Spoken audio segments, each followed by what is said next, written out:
तव कथामृतं तप्तजीवनं कलुविजीवितं कल्मषापहं श्रवणमङ्गलं श्रीमदागतं भुवि कलङ्गिये भूरिता जना।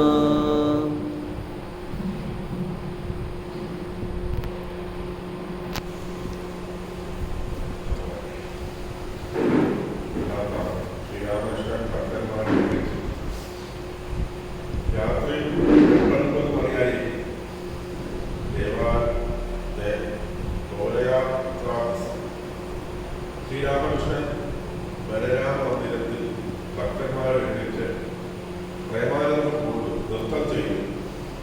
രാമൻ, മനോമോഹൻ, രാഘ, നിത്യഗോപാലൻ മുതലായ ഭക്തന്മാർ അദ്ദേഹത്തിന്റെ ചുറ്റുമുണ്ട്.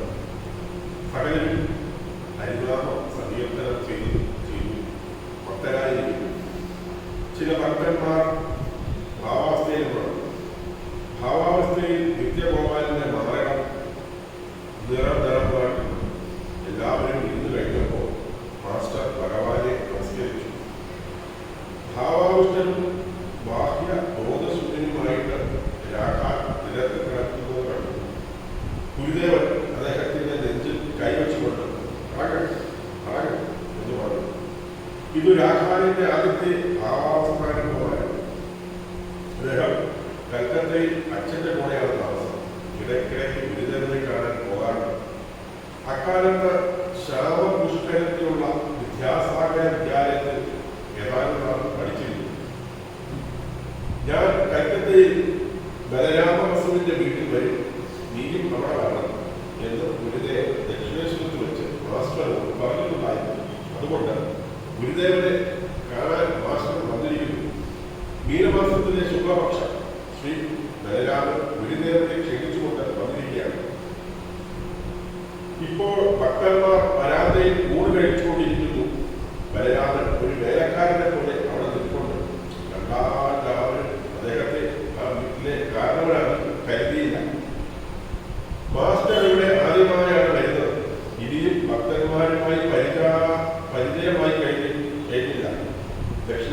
ദക്ഷിണേശ്വരത്ത് വെച്ച് നരേന്ദ്രനുമായി മാത്രം പരിചയമായിക്കൊണ്ടാണ്. കുറച്ചു ദിവസം കഴിഞ്ഞ് ശ്രീരാമകൃഷ്ണൻ ദക്ഷിണേശ്വരത്ത് ശിവക്ഷേത്രത്തിന്റെ പണിയുടെ മുകളിൽ ഭാവാവിഷ്ടരായിരിക്കുന്നു. അല്പം മുമ്പ് ഗുരുദേവൻ സ്വന്തം മുകളിൽ തറയിൽ വായിട്ട് അതിൽ വിശ്രമിക്കുകയായിരുന്നു. ഇപ്പോഴും അദ്ദേഹത്തിന്റെ ശുശ്രൂഷയ്ക്ക് അടുത്താരുമില്ല. ഹൃദയം പോയതിൽ പിന്നെ ഗുരുദേവന് കഷ്ടമായി. കൽക്കത്തയിൽ നിന്ന് മാസ്റ്റർ വന്നു. അദ്ദേഹം ഗുരുദേവനുമായി വർത്തമാനം പറഞ്ഞുകൊണ്ട് ശ്രീ രാധാനാഥ ക്ഷേത്രത്തിന് എതിരായുള്ള ശിവക്ഷേത്രത്തിന്റെ പണിയിരുന്നു. ക്ഷേത്രം കണ്ടയുടനെ ശ്രീരാമകൃഷ്ണൻ ഭാവാവിഷ്ടയായി തീർന്നു. ഗുരുദേവൻ ജഗന്മാതാവുമായി സംഭാഷണം ചെയ്തു. അദ്ദേഹം പറഞ്ഞു, അമ്മേ, എന്റെ വാച്ച് മാത്രം ശരിയാണ് എന്നെല്ലാവരും പറയുന്നു. എന്റെ മതം മാത്രം ശരി എന്ന് ക്രിസ്ത്യാനി ബ്രഹ്മസമാജക്കാരും ഹിന്ദുവും മുസൽമാനും എല്ലാവരും പറയുന്നു. എന്നാൽ അമ്മേ, ആരുടെ വാച്ചും നേരെ നടക്കുന്നില്ല. ഭഗവതിയെ ആർക്കും നേരെ അറിയാനും എന്നാൽ വ്യാകുലതയോടെ വിളിച്ചാൽ അവിടുത്തെ കൃപാവായി ഉണ്ടായാൽ അതുവഴിക്ക് അവിടുത്തെ അടുക്കലെത്താം. അമ്മേ, ക്രൈസ്തവർ അവരുടെ പള്ളിയിൽ ഭഗവതിയെ ഏത് വിധമാണ് വിളിക്കുന്നതെന്ന് ഒന്ന് എനിക്ക് കാണിച്ചു തന്നാലും. പക്ഷേ അമ്മേ, അകത്ത് കടന്നാൽ ആളുകൾ എന്ത് പറയും?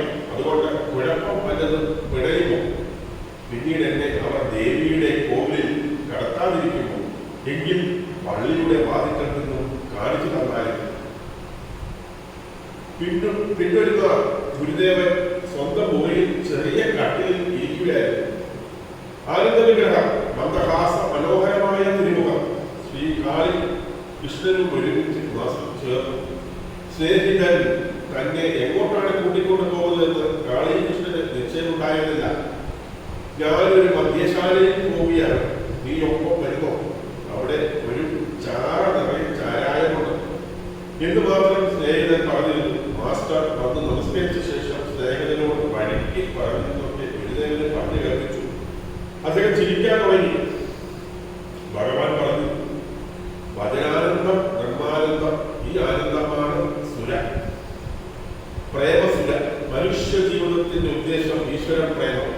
ഈശ്വരനുമായുള്ള വീഴ്ചയാകുമ്പോൾ ഭക്തിയാണ് കാര്യം. ജ്ഞാനവിചാരം ചെയ്ത് ഈശ്വരനെ അറിയാൻ വളരെ പ്രയാസമാണ്. ഇതും പറഞ്ഞ് ഗുരുദേവൻ പാടാൻ തുടങ്ങി. കാളിയെ പിത എന്നറിയുന്നോ രായക്കാരുടെ ഭൂതഗ്രവാസികൾ ദർശനങ്ങൾക്കു മാവുന്നില്ലേതുവേ തത്സ്വരൂപം ശരിക്കും കാട്ടിയിടുവാൻ ആത്മാവാണത്രയും പ്രേമഭാഷണമാകുന്ന ദർശകം ഉള്ളിലുണ്ടാക്കിയിരിക്കുന്ന രൂപത്തിൽ സർവഭൂതാന്ത സംസ്കൃതയാണ് അവൾ. ഭിക്ഷുതിയെ ഉൾക്കൊള്ളുന്നവരുടെ ക്ഷേമവും വിലമെന്നറിഞ്ഞാൽ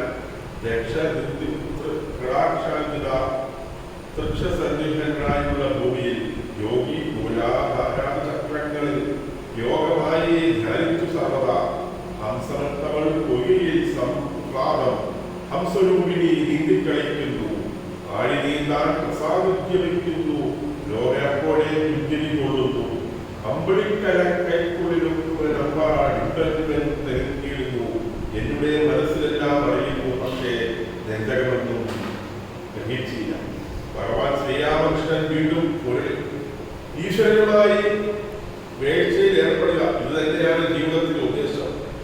വൃന്ദാവനത്തിലെ ഗോപികോപന്മാർക്കും ഗോപാലന്മാർക്കും ശ്രീരാമകൃഷ്ണനോട് ഉണ്ടായിരുന്ന സ്നേഹം പോലെ ശ്രീരാമകൃഷ്ണൻ മധുരയ്ക്ക് പോയപ്പോൾ ഗോപബാലകന്മാർ ഭഗവാനുമായുള്ള വിരഹം ഓറാന്ന് കരഞ്ഞ് കണ്ണീരൊഴുകി അലഞ്ഞു തിരിഞ്ഞുകൊണ്ടിരുന്നു. ഇത്രയും പറഞ്ഞ് ഗുരുദേവൻ മൂർധദൃഷ്ടിയായി ഗാനം ചെയ്തു. കാലിനിൽ ചെയ്യുന്ന കുമാരനെ ചാരനെ ഞാനിതാ കണ്ണുവിന് മുന്നിൽ നീലക്രാക്കൊമ്പിന് ശാഖയിൽ കൈവച്ചും കാലിക്കിടാവിനെ കലോലിച്ചു നിൽക്കുകയാണവൻ തന്നുറ്റനേരം കൃഷ്ണനെ ചൊല്ലി വിളിച്ചുകൊണ്ടു. കണ്ണാ വരിക വരിക മുകിൽ പറഞ്ഞ ചങ്ങാതിയെന്നു നീ വരിയിടുന്നു. കാണായികളുടെ പിന്നെയും തോഴനെ നീളെ വിളിപ്പാൽ തടിയും നേരം. കണ്ണായെന്നുള്ള രണ്ടക്ഷരം കണ്ണത്തിൽ കിണ്ണം തടഞ്ഞു പുറപ്പെട്ടതായി ചിത്തം കവിഞ്ഞു വരുന്നതാ എന്ന പോലെ. അഗ്നീശ്വരൻ തന്റെ കണ്ണുകളിൽ വന്നപ്പോൾ ചിത്രം കഴുകി സപ്തഭാഷണം. ഗുരുദേവന്റെ പ്രേമമായ പാട്ട് കേട്ട് മാസ്റ്ററുടെ കണ്ണുകളിൽ നീളം നിറഞ്ഞു. ഓം നിരഞ്ജനം നിത്യമനന്തരൂപം ഭക്താനുകമ്പാധൃതവിഗ്രഹം വൈ ഈശാവതാരം പരമേശമീഡ്യം തം രാമകൃഷ്ണം ശിരസാ നമാമി.